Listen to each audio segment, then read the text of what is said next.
few seconds. Just for a few seconds. And then he turned around and he looked at me. And he said, I'm hungry. You want to go for lunch? And I said, well, sure. I said, we can go for lunch. But I said, I thought you invited me here to pray for rain. And this is when he turned and looked at me. And what he said changed my life. It changed my perspective and the way I think about my relationship to the world. I'm going to share it with you. Maybe it'll change yours as well. Here's what he said. I said, I thought you prayed for rain. And he said, no. He said, if I prayed for rain, rain could never happen. Because the moment we ask for something to happen in this world, in the asking for, we are affirming that it does not exist now. And we invite you to think about that. When we ask the universe for something, we are implying that whatever we're asking for, or asking about, or asking to appear, or asking to happen, is not present in the moment. And in that way, we are actually affirming in the field the very thing that we were hoping to change. I hope that makes sense. The quantum field that we talked about in the last episode, if you recall, it is the container for all things. It is the bridge between us and the world, between what happens in here and what happens out there. And it is the mirror in our world for what we claim to be true in our hearts.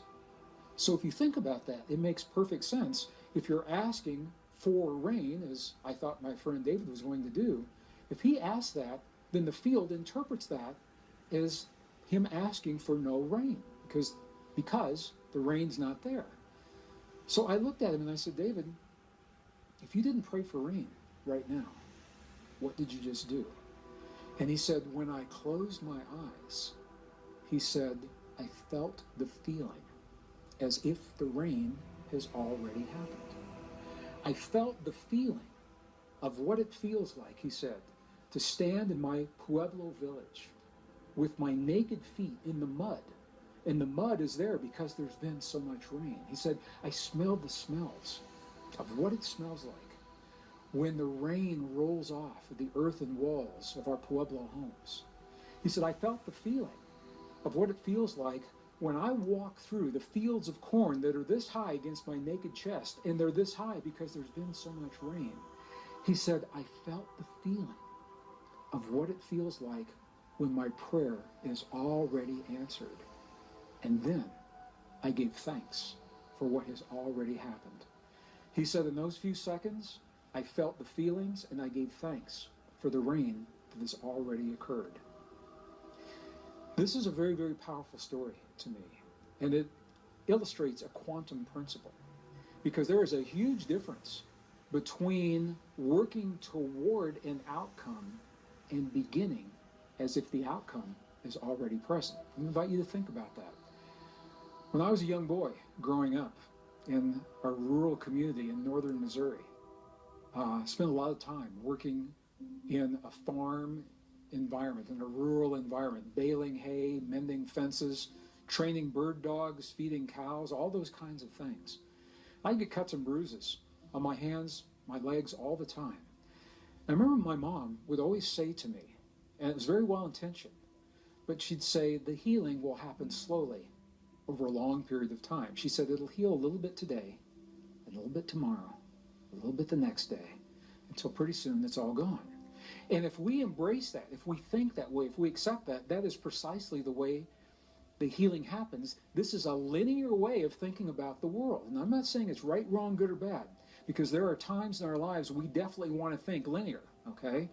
Definitely want to think linear. When you're putting together, if you're working on an assembly line at an auto factory and you're putting together the car that I might drive later in that year, I want you to be linear. I want you to do everything step by step by step, working toward the goal. When the scientists designed the space shuttle to take, or the Apollo capsules to take a human to the moon and back, it was a linear process, step by step, each one building on the last.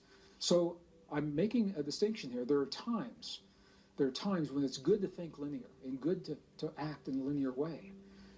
But we have just discovered, science is telling us, we are not bound by the linear laws of physics as we know them today, and that we have the ability to be in both worlds. And when it comes to our healing, there's a huge difference between working toward the healing and coming from the outcome that the healing has already happened, or in the case of my friend David, coming from the outcome that the rain has already appeared. Well, we went into the nearest town, Taos, New Mexico. We had lunch that day. And by the time I came back onto my property later that afternoon, something began to happen that we had not seen for a very long time. Big black clouds were rolling in over the Sangre de Cristo Mountains. And it started to rain that afternoon. And it rained and rained and rained. It rained all afternoon. It rained all night. It rained all the next morning. It was a mess. There was so much rain. The roads were flooded. The fields were flooded. Cattle were stranded. Crops that remained were ruined because the ground had been so dry it couldn't accept all the rain. And I called my friend David on the phone. And I said, David, this is a mess. I said, what in the world is going on? I said, it has rained since I saw you yesterday afternoon. It hasn't stopped. And he was quiet just for a moment. And then he said to me on the phone, he said, Greg, that's the part of the prayer that the elders could never describe to me. They couldn't tell me how to stop the rain. They told me how to get it started, but I never learned how much to make and when to tell it to stop. So I'm sharing this story now for a couple of reasons. And one of those reasons is because I cannot say to you as a scientist, I cannot prove as a scientist that David's prayer had anything to do with the rain that happened. I have to say that there is a high correlation between the time that prayer was offered and when the rain happened, a rain that had not happened in that way for 5 years previous. We have to say as a scientist, there's a high correlation because science is not at the place yet where they can embrace the mechanism, the cause, and the effect. Well, I watched the news that night.